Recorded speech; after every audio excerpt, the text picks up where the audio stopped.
El Señor dio las siguientes instrucciones a Moisés. Ordena al pueblo de Israel que saque del campamento a toda persona que tenga una enfermedad de la piel o un flujo, o a quien haya quedado ceremonialmente impuro por tocar un cadáver. Esta orden debe aplicarse de la misma manera a hombres y mujeres. Sácalos para que no contaminen el campamento, donde yo habito en medio de ellos. Entonces los israelitas hicieron lo que el Señor le había ordenado a Moisés y sacaron a tales personas del campamento. Así que el Señor le dijo a Moisés: da al pueblo de Israel las siguientes instrucciones. Si alguien del pueblo, sea hombre o mujer, traiciona al Señor al hacerle mal a otra persona, esta persona es culpable.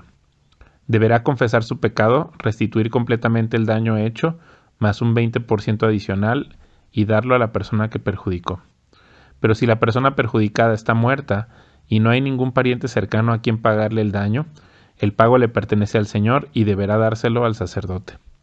Además, el culpable llevará un carnero como sacrificio por el pecado y será purificado y hecho justo ante el Señor. Todas las ofrendas sagradas que los israelitas lleven a un sacerdote le pertenecen a él. Cada sacerdote puede quedarse con todos los donativos sagrados que reciba. El Señor le dijo a Moisés: da al pueblo de Israel las siguientes instrucciones. Supongamos que la esposa de un hombre se descarría y le es infiel a su marido y tiene relaciones sexuales con otro hombre sin que lo sepa su esposo ni nadie más. Ella se contaminó aunque no hubo testigos y no fue sorprendida en el acto. Si su esposo siente celos y sospecha de ella y necesita saber si ella se ha contaminado o no, el esposo debe llevarla al sacerdote. También presentará por ella una ofrenda de 2 kilos de harina de cebada.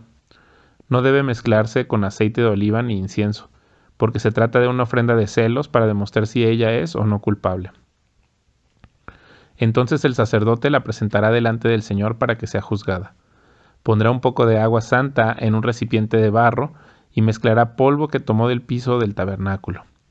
Una vez que el sacerdote haya presentado a la mujer delante del Señor, le desatará el cabello y colocará en las manos de ella la ofrenda de prueba, es decir, la ofrenda de celos, para discernir si las sospechas de su esposo son justificadas.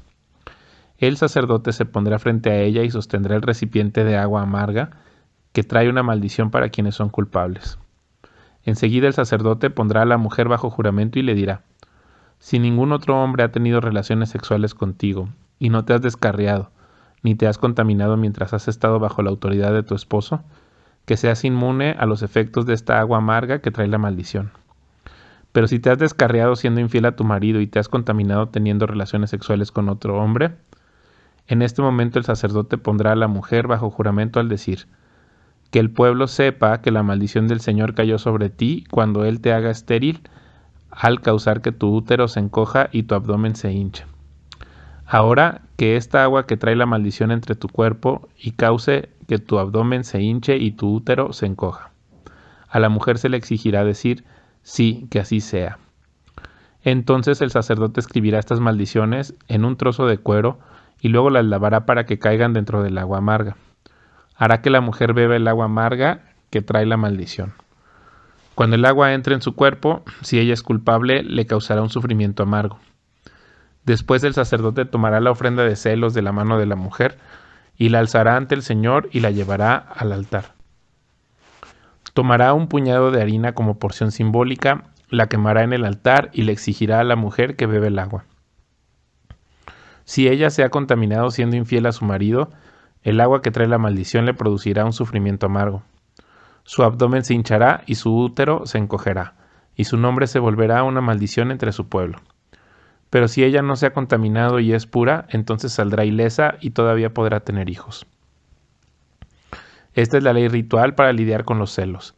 Si una mujer se descarría y se contamina mientras está bajo la autoridad de su marido, o si un hombre siente celos y sospecha que su esposa le fue infiel, el marido debe presentar a su esposa delante del Señor y el sacerdote aplicará esta ley ritual en su totalidad. El marido será inocente de toda culpa en este caso, pero su esposa será responsable por su propio pecado. Entonces el Señor le dijo a Moisés: da al pueblo de Israel las siguientes instrucciones. Si alguien del pueblo, sea hombre o mujer, hace el voto especial de Nazareo, consagrándose al Señor de manera especial, dejará el vino y otras bebidas alcohólicas. No usará vinagre hecho de vino ni de otras bebidas alcohólicas, No beberá jugo de uva fresca ni comerá uvas o pasas. Mientras esté obligado por su voto de nazario, no se le permite comer o beber productos derivados de la vid, incluidas las semillas y la cáscara de uva. Durante todo el tiempo que dure su voto, esta persona no se cortará el cabello, porque es santa y apartada para el Señor. Se dejará crecer el cabello hasta que se cumpla el tiempo de su voto. Y no se acercará a ningún cadáver durante todo el tiempo de su voto al Señor, aun cuando la persona muerta sea su propio padre, madre, hermano o hermana. No debe contaminarse porque el cabello que lleva sobre su cabeza es símbolo de su consagración a Dios. Este requisito se aplica mientras esté consagrado al Señor. Si alguien cae muerto a su lado, el cabello dedicado quedará contaminado. Tiene que esperar 7 días y después se afeitará la cabeza. Entonces quedará limpio de su contaminación. En el 8º día llevará el sacerdote a la entrada del tabernáculo 2 tórtolas o 2 pichones de paloma. El sacerdote ofrecerá una de las aves como ofrenda por el pecado y la otra como ofrenda quemada. De esta manera él lo purificará de la culpa recibida mediante el contacto con el cadáver. Luego el nazario reafirmará su compromiso y dejará que su cabello empiece a crecer de nuevo. Los días cumplidos de su voto anteriores a la contaminación no se tomarán en cuenta. Deberá dedicarse nuevamente al Señor como nazario por todo el tiempo de su promesa y deberá presentar un cordero de 1 año como ofrenda por la culpa. Esta es la ley ritual para el nazario. Al terminar el tiempo de consagración deberá ir a la entrada del tabernáculo y ofrecer sus sacrificios al Señor. Un cordero de 1 año sin defecto como ofrenda quemada, una cordera de 1 año sin defecto como ofrenda por el pecado, un carnero sin defecto como ofrenda de paz, una cesta de pan preparado sin levadura, panes de harina selecta mezclados con aceite de oliva y obleas untadas con aceite de oliva, junto con las ofrendas obligatorias de grano y de líquido. El sacerdote presentará estas ofrendas ante el Señor. Primero, la ofrenda por el pecado y la ofrenda quemada. Enseguida el carnero como ofrenda de paz, junto con la cesta de pan preparado sin levadura. El sacerdote también presentará al Señor las ofrendas obligatorias de grano y de líquido. Después el nazario se afeitará la cabeza en la entrada del tabernáculo.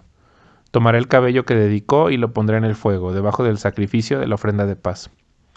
Después de que el nazario se afeite la cabeza, el sacerdote tomará una espaldilla hervida de carnero. También tomará de la cesta un pan y una oblea preparados sin levadura y los pondrá en las manos del nazario. Entonces el sacerdote los levantará ante el Señor como ofrenda especial. Estas son las porciones santas para el sacerdote, junto con el pecho de la ofrenda especial y el muslo de la ofrenda sagrada que se levanta ante el Señor. Después de esta ceremonia, el nazario podrá volver a beber vino. Esta es la ley ritual de los nazarios que juran llevar estas ofrendas al Señor. Si está a su alcance, también puede llevar ofrendas adicionales. Deben asegurarse de cumplir con todo lo que juraron cuando se apartaron como nazarios. Entonces el Señor le dijo a Moisés: diles a Aarón y a sus hijos que bendigan al pueblo de Israel con la siguiente bendición especial. Que el Señor te bendiga y te proteja. Que el Señor sonría sobre ti y sea compasivo contigo. Que el Señor te muestre su favor y te dé su paz. Cada vez que Aarón y sus hijos bendigan al pueblo de Israel en mi nombre, yo los bendeciré.